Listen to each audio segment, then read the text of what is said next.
আমাদের তো প্রক্রিয়া তো চলছেই। আমাদের আমাদের রাজনীতির মূল উদ্দেশ্য হচ্ছে একটা নির্বাচনের মধ্য দিয়ে একটা গণতান্ত্রিক ব্যবস্থাতে যাওয়া, এবং আমরা নির্বাচন ছাড়া অন্য কোনো কিছুতে বিশ্বাস করি না। সুতরাং নির্বাচনের যে কার্যক্রম, নির্বাচনের প্রক্রিয়া, এটা সবসময় আমাদের মধ্যে আছে।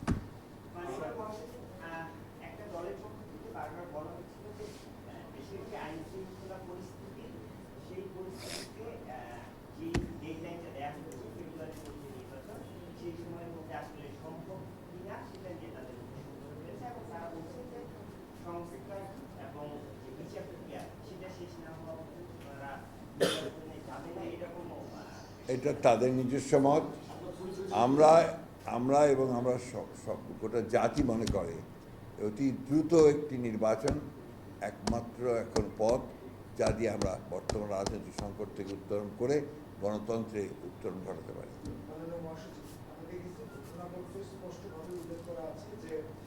নির্বাচিত সংসদ প্রয়োজনীয় সাংবিধানিক সংস্কার করবে এবং পরবর্তী যে ব্যবস্থা সেগুলো নিবে।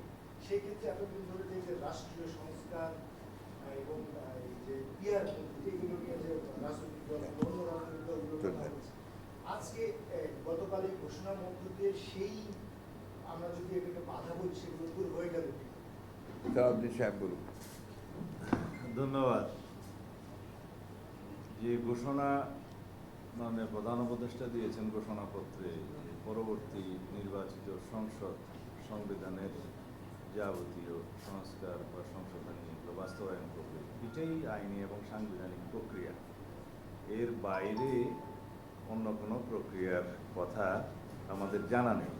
আর সংস্কার কমিশন এবং জাতীয় ঐকমত্য কমিশনের সাথে দীর্ঘ ধারাবাহিক আলোচনায়, দ্বিতীয় পর্বের আলোচনা শেষে যে সমস্ত বিষয়ে ঐকমত্য প্রতিষ্ঠিত হয়েছে, সেগুলো সনদ আকারে জুলাই জাতীয় সনদ 2025 এই নামে সেটা সংকলিত করে সকল পক্ষের রাজনৈতিক দলসমূহের স্বাক্ষরের জন্য যখনই প্রদান করা হবে, আমরা আগেই আমাদের বক্তব্য দিয়েছি যে আমরা সেই স্বাক্ষরের জন্য প্রস্তুত আছি।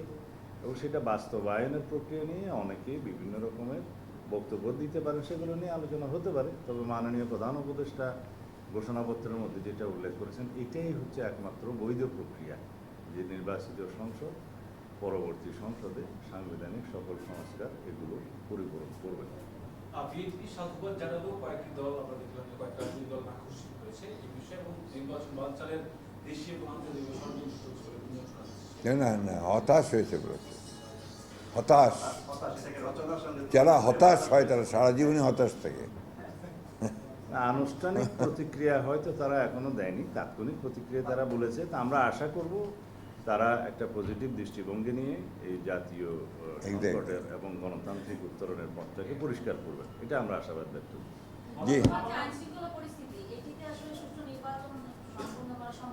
খুব সম্ভব, অত্যন্ত ভালোভাবে সম্ভব।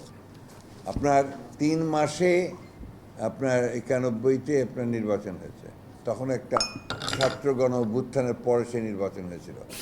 পরবর্তী সমস্ত নির্বাচনগুলো আপনারা লক্ষ্য করেছেন 3 মাসের মধ্যে সম্ভব হয়েছে, এবং এটা এখন আরও বেশি করে সম্ভব, যে জনগণ এই নির্বাচনটা চায়। তো জনগণই আইন শৃঙ্খলা রক্ষার জন্য সবচেয়ে বড় প্রহরী হয়ে দাঁড়াবে।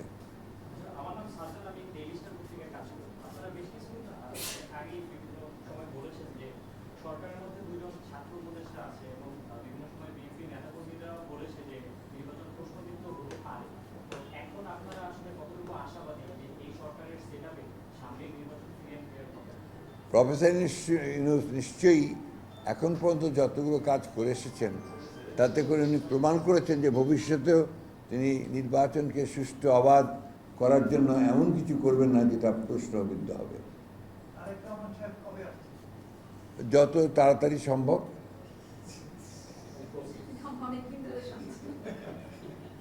শুনতে শুধু ভালো লাগবে তো,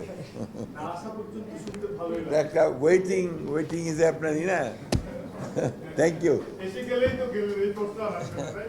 থ্যাংক ইউ। এই আজকে একটু মিষ্টি খাওয়া।